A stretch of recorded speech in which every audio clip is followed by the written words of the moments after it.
back to the Options Academy. In this presentation, we'll discuss selling options ratio spreads.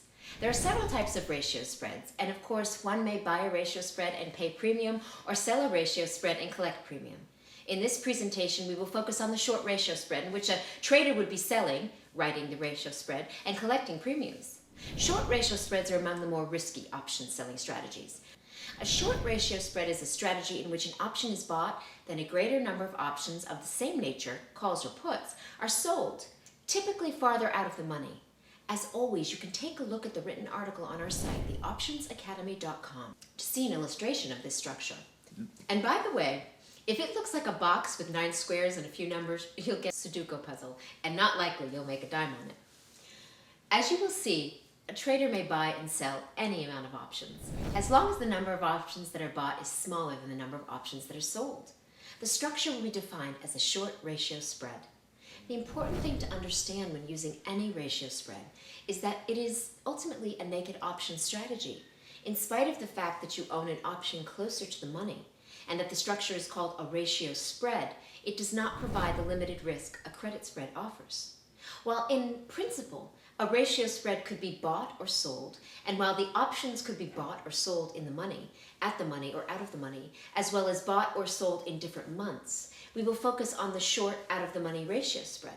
Here the options are sold and bought within the same time horizon, and credit is collected at the inception of the trade. Many options traders prefer to initiate the trade after the underlying market has made a strong move in one direction. Under such a scenario, the premiums of the options are usually inflated. Therefore, the seller of the ratio can collect hefty premiums or construct the trade further out of the money, which would increase the probability of a win. An interesting point to note is that when an underlying market develops a strong extended directional trend, the farther out options become relatively more overvalued than the options that are closer to the market's level. Let's say that again. Every option can be undervalued or overvalued or fair valued. Yes, on a psychiatrist's couch, options are likely to render a diagnosis of multiple personalities. When an underlying market moves in one direction, a far out of the money option becomes more overvalued relative to its fair value price than a near out of the money option does. Therefore, when the market goes back to its status quo, the farther out of the money option would lose more value relative to its total value than the option that is closer to the money. This specific aspect in the nature of options makes the ratio spread a perfect strategy to enter once an underlying market makes an extended, strong move one way or the other. Because the out-of-the-money options we seek to sell would become more overvalued. Let's take a look at a scenario in which we buy one option and sell 2 options farther away from the money. A 1 times 2 ratio spread.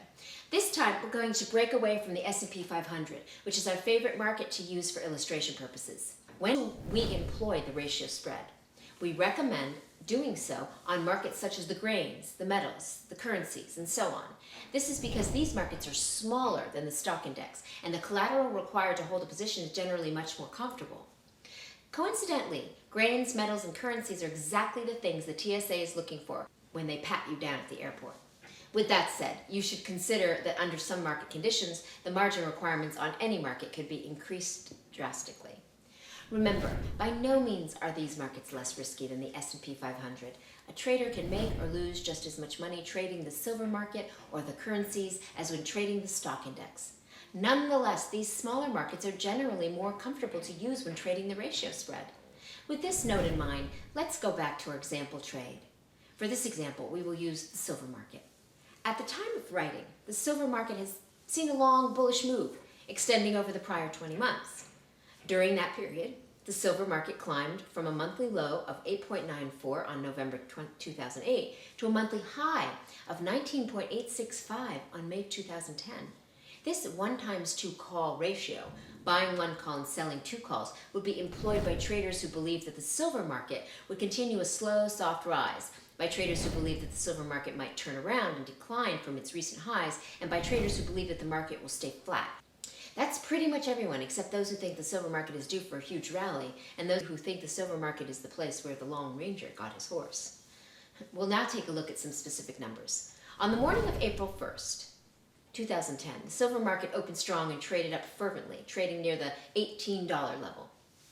This 1x2 ratio spread takes advantage of the overall bullish trend, as well as this buoyant daily move. It is constructed by buying one July 1850 call option and selling two July 19 call options. The multiplier for silver is $50 per cent. A move from 18 to 19 then is 100 cents, or $5,000. Let's see how it looks. We bought one July 1850 call option and paid 70 cents. We then sold two July 19 call options, collecting 52 cents for each, for a total of 104 cents. Our total credit, therefore, is 34 cents.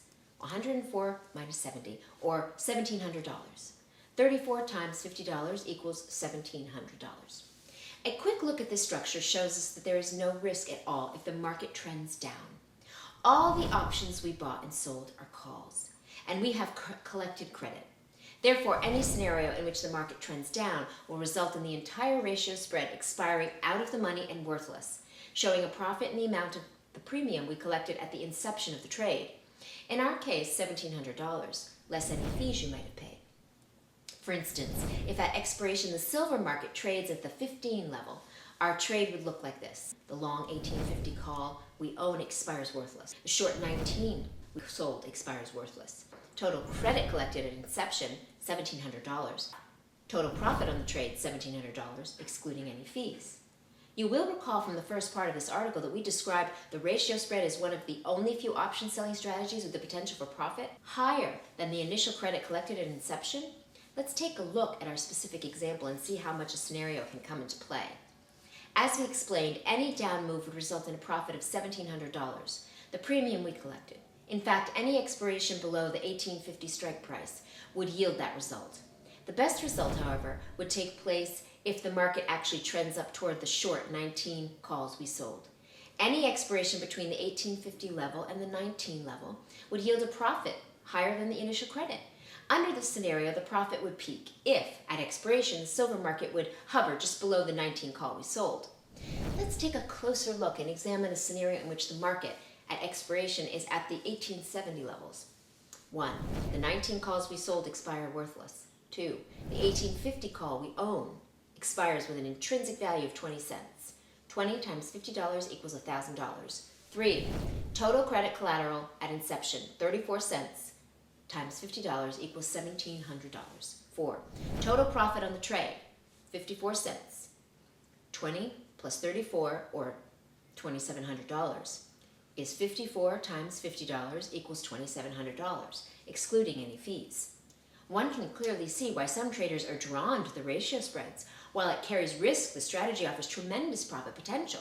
Don't ask why some people are drawn to swimming with sharks or just snuggies. Some things are just mysteries.